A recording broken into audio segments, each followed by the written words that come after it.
Fala galera, sejam bem-vindos ao Pitaco Tricolor. Eu sou Bruno Oliveira e hoje vamos fazer aqui um vídeo um pouquinho diferente, né? Não estou acostumado a fazer esse tipo de vídeo, mas eu acho que é uma notícia que não tem como deixar passar batido. Foi o assunto que dominou a noite dessa sexta-feira, dia 20. Esse vídeo está indo ao ar aí na manhã de sábado, né? Mas antes da gente começar, pedir para os amigos, deixa o like de vocês. Se vocês curtirem aí o vídeo, para dar aquela moral, se inscreva também se você não for inscrito ainda no Pitaco, né? A gente está caminhando aí para bater os 7 mil inscritos e toda ajuda de vocês é bem-vinda, beleza? Então, vamos falar do que interessa. O assunto do momento é Hércules, a contratação que o Fluminense fez e já anunciou nessa sexta-feira, uma contratação totalmente inesperada, né? Porque era um jogador que não tinha sido noticiado por ninguém que cobre o Fluminense, uma negociação que foi 100% sem vazamentos, né? Isso é muito legal e muito difícil quando isso acontece, né? Então a gente não sabe se foi uma negociação que agiu de uma maneira rápida ou se foi uma negociação que já vem se arrastando talvez desde quando o Fluminense acertou a ida do Diogo Barbosa para o Fortaleza. Diogo Barbosa que ficou sem contrato aqui, né? Então, mas o que importa é Hércules, 24 anos, volante do Fortaleza, anunciado aí pelo Fluminense. Por que essa notícia é tão importante? Porque o Fluminense, de certa forma, ele quebra, né, uma maneira dele de fazer futebol, porque não é o costume do Fluminense fazer esse tipo de movimento de mercado, esse tipo de contratação. Jogadores promissores, jogadores jovens, jogadores que são protagonistas nos seus times. Tá? O Fluminense ele tem um apreço por jogadores mais veteranos, jogadores em fim de contrato, e é um caso completamente oposto disso. Bruno, você gostou da contratação do Hércules? Está empolgado? Cara, tô. O Hércules, para mim, ele é top 5 de volante do Brasil hoje, tá? Ele é top 5 de volante. Então, isso se você for considerar principalmente pela idade dele. Existem vários volantes melhores? Com certeza sim, mas comparando essa parte da idade também, eu acho que traz um custo-benefício bem legal. O Hércules é um jogador com nível de seleção brasileira, tá? E é um jogador com poder de revenda também. Então, o Fluminense é o tipo de jogador que o Fluminense vai conseguir ter um retorno técnico quanto um retorno financeiro numa possível venda, de repente daqui a 1 ano, 2 anos, né? E, principalmente, vai fazer uma dupla de volantes ali bem legal. Ele e o Bernal, 2 jogadores jovens. O Bernal, dessa vez, já adaptado ao futebol brasileiro, começando uma pré-temporada. O Hércules já é uma realidade, né? O Hércules já é uma realidade, é um jogador que se lesionou no ano ali entre 2022 e 2023, ficou bastante tempo fora, mas conseguiu 23 não, perdão, 2023 e início de 2024 ainda na recuperação, conseguiu jogar todo esse ano de 2024 e foi um protagonista do seu time, né? Fazia um meio-campo ali muito forte no Fortaleza, junto com o Pochettino, junto com o Zé Wellison, junto com o Martínez, e o Hércules foi protagonista. Isso é muito interessante quando a gente analisa com relação a contratações do Fluminense, né? Então, vou botar a notícia aqui na tela para quem não viu, né? Aqui, ó, vamos lá. Fluminense acerta a contratação de Hércules do Fortaleza. Tricolor adquiriu 70% dos direitos econômicos do atleta por 29 milhões de reais. Ele se torna a maior venda da história do futebol cearense, né? Aqui o GE fala que a assinatura e o anúncio oficial do jogador ocorrerão logo após a realização dos exames médicos. Fala da venda de 29 milhões. Enfim, isso é o mais importante, né? Então, 29 milhões, tem muita gente que reclama disso, sobre o valor, né? Infelizmente, gente, jogador bom custa caro, tá? E esse valor de 30 milhões no futebol atual é um valor ok. O grande problema é que a gente aqui no Fluminense está acostumado a contar moeda. A gente está acostumado a contar migalha. Esse é o grande problema da gente aqui. Porque 5 milhões, 4 milhões e meio, mais ou menos, que dá essa transação de dólares, é um valor normal hoje para um jogador de futebol, principalmente um jogador jovem e promissor como é o Hércules. Né? Então, assim, eu particularmente, eu sempre vou ser a favor desse tipo de movimentação de mercado do que pagar 3 milhões num jogador duvidoso, do que pagar num jogador mais veterano, que a gente sabe que o retorno dele vai ter um prazo de validade. Ele pode render bem no primeiro, no máximo no segundo, a partir de depois já fica um pouco mais difícil, porque a idade pesa. Então, eu estaria sendo hipócrita também, né, de vir aqui criticar isso. Eu estaria sendo hipócrita se eu fizesse isso, porque é o tipo de contratação que eu peço, é o tipo de contratação que me anima quando fala de Fluminense, né? E o Hércules, cara, é um jogador que já foi pretendido aí por Palmeiras e Flamengo. Somente isso. Somente os dois times mais ricos do Brasil, né? Inclusive nesse ano de 2024. Beleza?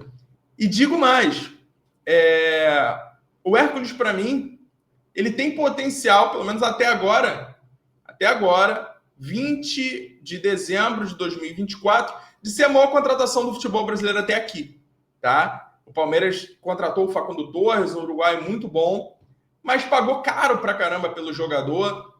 Ainda tem a adaptação do jogador aqui no Brasil, então a gente não sabe o que vai ser do Facundo, né? Mas o Hércules, para mim, até esse momento, se torna a maior contratação de jogadores no futebol brasileiro.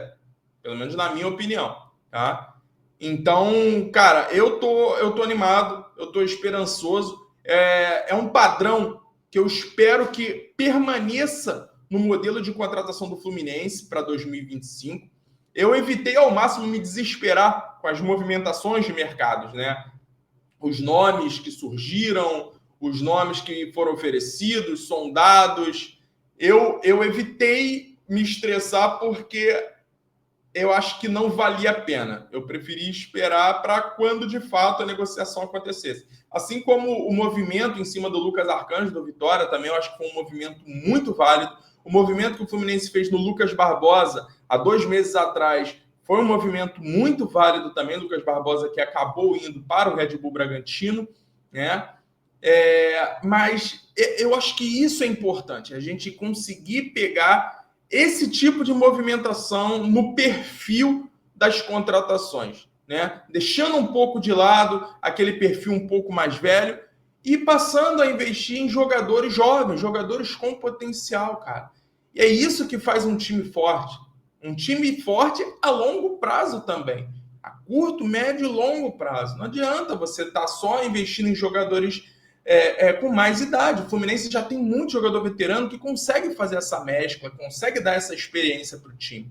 Né? Então agora a hora é essa, é rejuvenescer esse elenco, rejuvenescer esse time e o melhor de tudo, dar força e intensidade para esse time, principalmente o setor de meio campo, que foi um dos grandes defeitos do Fluminense nesse 2024, foi com relação à força do time e à intensidade do nosso meio campo, que em grande parte dos jogos, quando a gente enfrentava adversários com meio campo mais forte, meio campos com jogadores de meio campo com bastante intensidade, o Fluminense era engolido, né? E o Hércules, ele vem para ajudar a preencher essa lacuna, né? Um jogador que é aquele famoso box to box, né? Eu não gosto muito de usar isso, mas é um jogador que dá um dinamismo muito grande para o meio campo do seu time. Um jogador que consegue tanto defender quanto atacar e, o melhor, finaliza muito bem de fora da área. O Fluminense tem essa deficiência também. Né? O Fluminense não chuta de fora da área e o Hércules finaliza muito bem de fora da área. Ele fez alguns gols em 2024 usando desse artifício. Né? Então, vou passar aqui, vou botar na tela também alguns números do Hércules. Aqui, ó, vamos lá. Aí, ó, 24 anos, 1,78. O empresário dele, ó, ele é agenciado pela OTB Esporte. OTB Esporte, para quem não conhece, é a mesma empresa, por exemplo, que agencia o Marquinhos, tá? Marquinhos do Arsenal, que jogou no Fluminense em 24 e está se despedindo do Fluminense. beleza? E aqui, ó, os números dele, que são números interessantes, tá? 45 jogos no ano, 7 gols, 3 assistências. Ele teve 32 jogos no Campeonato Brasileiro, 4 gols e 1 assistência.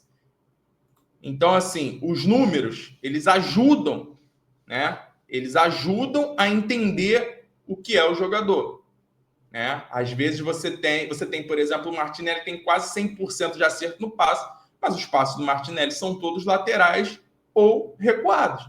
Então, os números eles dão uma base para a gente poder falar sobre o jogador. O principal é analisar ele dentro de campo, né? E como o Fortaleza foi um time que impressionou em 2024, eu tive a oportunidade de assistir muitos jogos do Fortaleza em 2024, esse eu posso cravar. É um jogadoraço e é um jogador que pode ser que pegue seleção brasileira num futuro próximo, tá? Talvez o grande problema dele numa seleção vai ser a concorrência. O futebol brasileiro ele está com bastante jovem jogador, volantes de qualidade, né? A gente tem o André, tem o João Gomes, o próprio Gerson, que assumiu aí agora a vaga de titular, tem Bruno Guimarães. Então, a concorrência é pesada, mas é um jogador de qualidade de seleção brasileira. Eu acho que esse é o mais importante, né? Não podemos também deixar de falar da lesão que ele teve em 2022, que afastou ele dos campos praticamente todo o ano de 2022, uma lesão do joelho, tá? Lesão ligamentar no joelho. Então, ele volta a jogar em 23, ele volta a jogar em 24 agora e consegue fazer um ano completo pelo Fortaleza.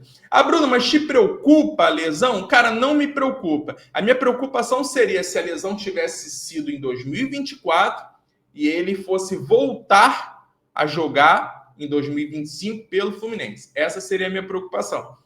Mas não foi. Ele teve a lesão, ele teve um ano inteiro, um ritmo intenso do futebol brasileiro, né? Jogou quase 50 jogos no ano e conseguiu terminar um ano, inclusive, de titular do Fortaleza. Então, a lesão não me preocupa, parece que ficou para trás de fato. É um jogador que, depois que ele volta, esse ano de 2024, ele não teve mais nenhuma lesão, não teve lesão muscular, não teve nada, passou batido. A lesão que teve foi lesão de impacto, que isso pode acontecer com qualquer jogador, mas óbvio, é importante a gente observar o pós, né? O pós, a volta aos campos, como é que vai ser. E o Hércules mostrou isso no Campeonato Brasileiro de 2024. Então, cara, deixa aí já nos comentários o que vocês acharam da contratação do Hércules, se vocês curtiram a contratação do Hércules, se vocês teriam optado por outro nome, ou se vocês concordaram ou não com o valor. Botem nos comentários para saber o que vocês acharam dessa contratação. Já falo por mim, tá? Eu estou muito empolgado. É um nome que, para mim, como eu venho falando, o Fluminense, para mim, ele só precisava contratar 4 nomes. Não precisa contratar um monte de jogador para compor o elenco.